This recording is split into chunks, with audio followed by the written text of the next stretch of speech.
Hello guys! Welcome back to my channel. So for today's tutorial is ituturo ko sa inyo kung paano maglagay ng thumbnail doon sa YouTube video ninyo. So, punta kayo ng Google Chrome first at i-search nyo doon sa search bar or i-type nyo doon sa search bar ang www.youtube.com. Tapos, search lang at go. At ito ang makikita ninyo. So, i-click mo lang yung profile mo sa YouTube channel mo. At punta kayo dito sa YouTube Studio.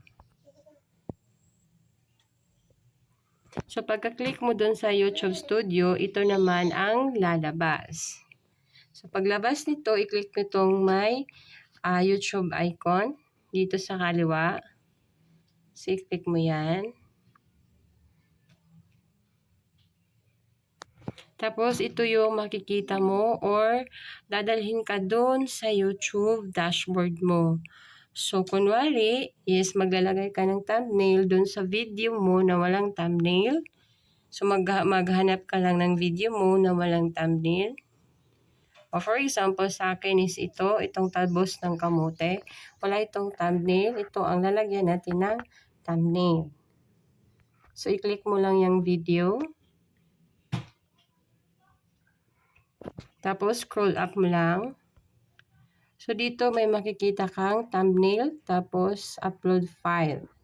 So, mag-upload ka lang ng file. I-click mo lang yung upload file. Tapos, dadalhin ka lang niya dito sa album mo or kung saan nakastore yung mga pictures mo. So, kung may ready,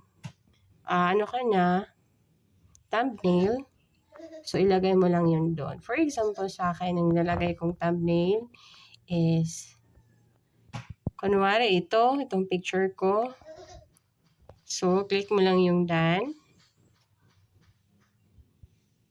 Tapos, wait mo lang yung uploading. So, pagka na-upload na, i-save mo na siya. So, click mo lang yung save dito.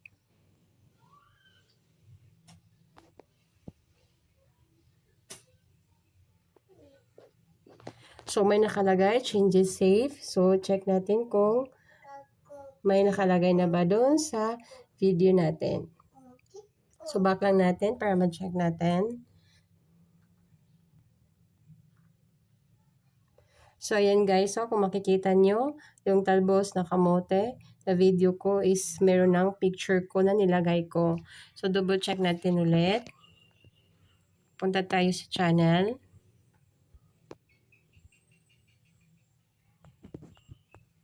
Tapos, dito sa videos. Okay. Ayan na guys. So, andito na yung thumbnail na nilagay natin. So, ganun lang kasimple guys maglagay ng thumbnail sa video ninyo. Kung gusto nyo naman pong gumawa ng thumbnail is watch nyo lang po yung YouTube channel ko. Andun